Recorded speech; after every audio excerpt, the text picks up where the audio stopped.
Let's look at another example to see this. Again, most people start working outside in. We use outcomes and whether we're achieving those goals to determine our identity and what our beliefs are. For example, this time our goal is to get promoted to sales manager. So what do?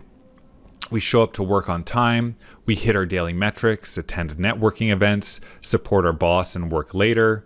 And then based on how successful we are at achieving all of those things, if we're on time to work, if we do actually hit our metrics, if we do attend networking events, help our boss and stay past 6 every night, we then perceive all of the evidence of our actions and develop a belief of I'm going to get promoted or I'm not going to get promoted.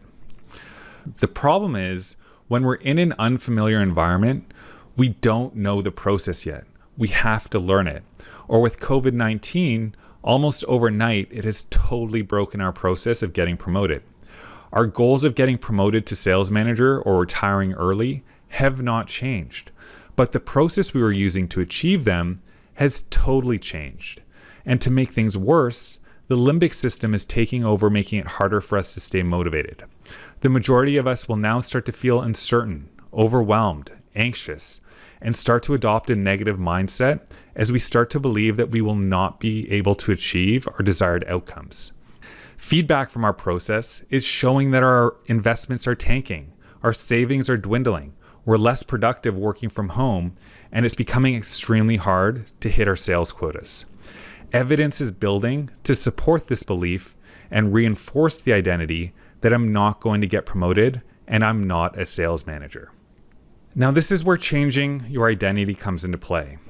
Achieving your goal was never about what you wanted. It was always about who you wanted to become.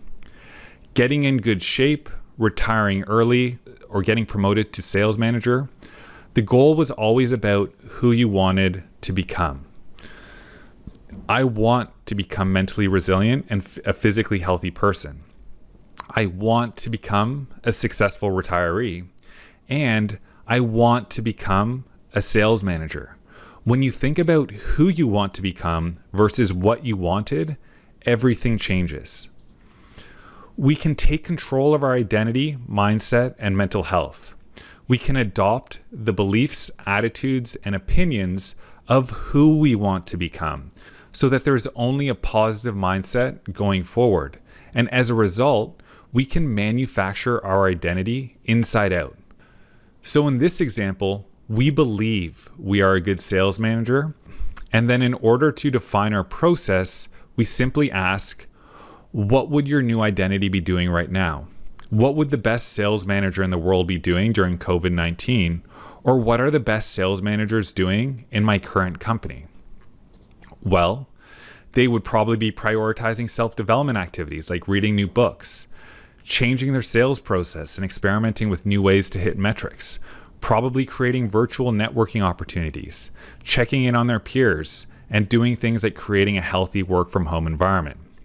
By determining who you want to become instead of what you want to achieve, and by asking what process that new identity would be following during COVID-19, or what behaviors that person would be following in a new environment, you can set yourself up to succeed at becoming your new identity. Your process is no longer rigid and something determined by others. It's flexible, adaptable, and fully in your hands to control.